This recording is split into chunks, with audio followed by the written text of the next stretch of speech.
আপনাদের দেশে বাদুর আছে নি? বাদুর আছে? বাদুর বাদুররা আসলে করেটা কি?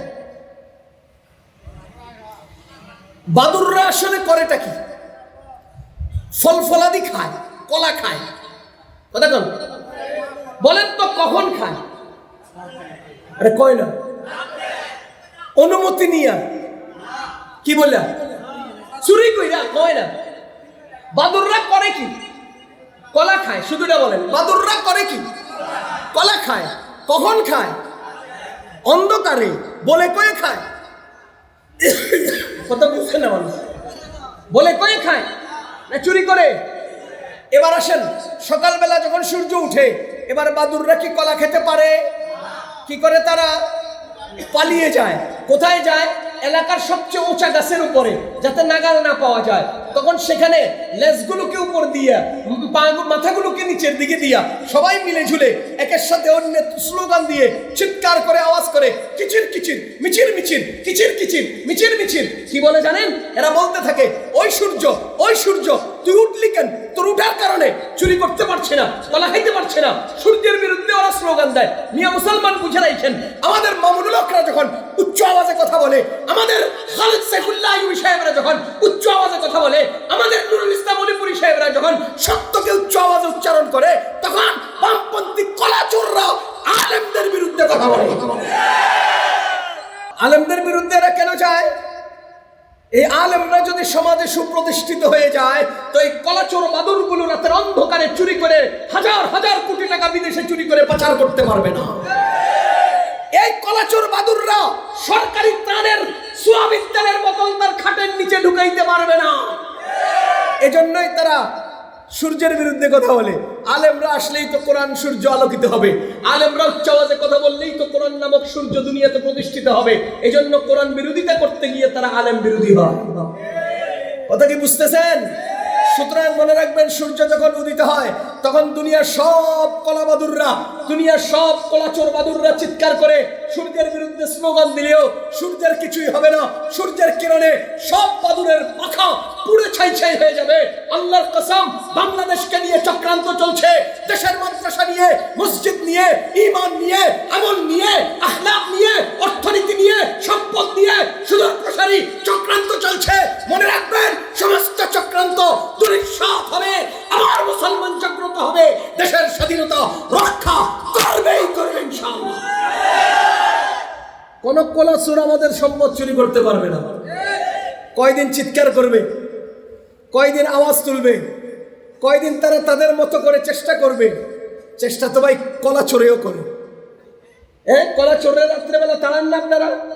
কয়ভাবে তাড়ান? হয়তো গাছ ধরে ঝাঁকি দেন, আর নাহলে ওয়াও করে আওয়াজ দেন, আর না হলে পুরাতন তেলের ড্রাম একটার মধ্যে লাঠি লাগাইয়া দরজার সাথে ঝুলে দেন। যখন বাদুরের আনাগোনা দেখে, রশি টান দিলে ঠাং ঠাং ঠাং ঠাং আওয়াজ দিলে বাদুররা পালায়। যেই কোনোভাবে এই দেশ থেকে কলাচোর বাদুর পালাইতে বাধ্য হবে। এ মুসলমান, এই জিহাদ হলো দুনিয়ার মুখ থেকে সমস্ত চোরগুলোকে পালানোর, চোরগুলোকে তাড়ানোর সবচেয়ে শ্রেষ্ঠতম উপায়। জিহাদের মাধ্যমে বাদুর তাড়ানো হয়। জিহাদের মাধ্যমে ভয়ঙ্কর ফোড়াগুলোকে অপারেশন করা হয়। যারা বলে জিহাদ সন্ত্রাস, আমি তাদেরকে জিজ্ঞেস করতে চাই, আপনাদের দেশ রক্ষার জন্য বাহিনী আছে না নাই? বাংলাদেশ একটা দেশ কিনা? জোরে বলেন। এই দেশের অন্য দেশের আক্রমণ ঠেকিয়ে দেশের স্বাধীনতা সার্বভৌমত্ব রক্ষার জন্য বাহিনী আছে না নাই? বাহিনী তিন বাহিনী: বিমান বাহিনী, সেনাবাহিনী, নৌবাহিনী। এই বাহিনীদের কাজ কি? দেশ রক্ষার আন্দোলন করা, ক্যান্টনমেন্টে পরিপূর্ণ প্রস্তুতি নিয়ে অপেক্ষা করা, অস্ত্রের প্রশিক্ষণ নেওয়া, শারীরিক এক্সারসাইজ করা, যাবতীয় ব্যবস্থাপনা গ্রহণ করা। কথা বলেন, রাষ্ট্রীয়ভাবে সেনাবাহিনী, বিমান বাহিনী এবং নৌবাহিনী অস্ত্র কাঁধে নেওয়া, বুকে নেওয়া, কোমরে নেওয়া এবং এটাকে বহন করে যাবতীয় প্রশিক্ষণ গ্রহণ করা, এটা কি অন্যায় না দেশের জন্য শ্রেষ্ঠতম কাজ?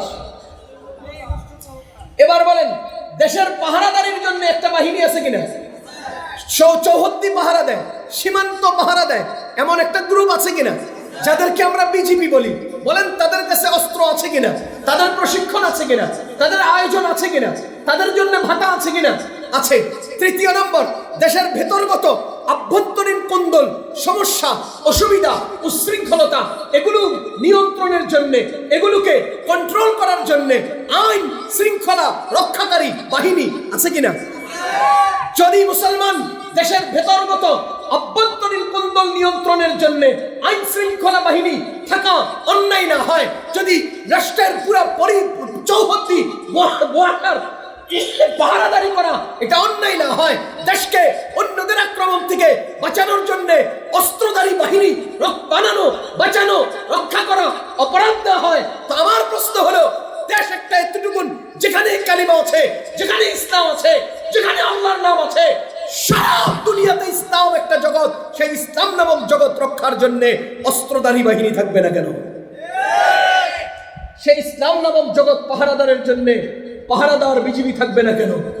সেই ইসলাম নামক জগতের আভ্যন্তরীণ কোন্দল রক্ষার জন্য মুফতি নুরুল্লাহ সাহেব রাহিমাহুল্লাহদের মতো বড় বড় বিজ্ঞ আলেমরা থাকবেন না কেন?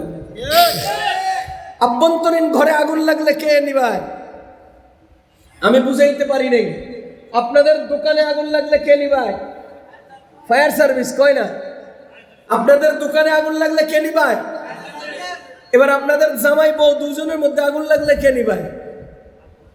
হ্যাঁ, কথা বুঝে নেই। ঘরের টিনের মধ্যে আগুন লাগলে নিভায় ফায়ার সার্ভিস, জামাই বউ দুইজনের মধ্যে আগুন লাগলে মুফতি নুরুল্লাহ সাহেবরাই তো নিভায়।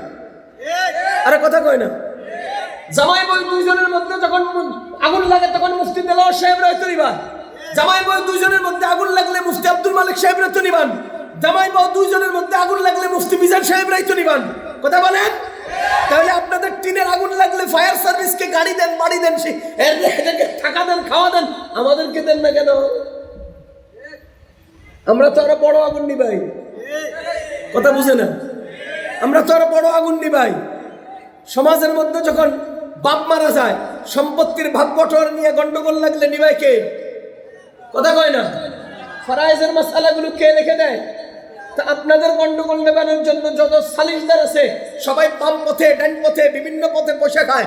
আলেমদের যে ফরায়েজ দেন কোন মাসালার, এদের গুরুত্ব বুঝেন না কেন? এই দেশ রক্ষার জন্য, আভ্যন্তরীণ শৃঙ্খলা রক্ষার জন্য যেরকম একটা বাহিনীর দরকার, ওরকম ইসলাম নামক জগৎ রক্ষার জন্য ওলামায়ে কেরামের একটা বাহিনী দরকার।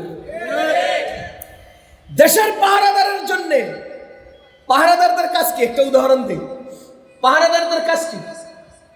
পাহারাদারদের কাজ হলো বাহির থেকে অন্যায়ভাবে কিছু যেন ভিতরে না ঢুকে, আর ভিতর থেকে অন্যায়ভাবে কোনো কিছু যেন বাহিরে না যায়। এই তো লিগেল পথে আসবে, লিগেল পথে যাবে, কোনো সমস্যা নেই, কিন্তু চোখ ফাঁকি দিয়ে অন্যায়ভাবে অনুপ্রবেশ করবে, আউট হয়ে যাবে, এই সুযোগ নেই। এটাই পাহারাদারের কাজ।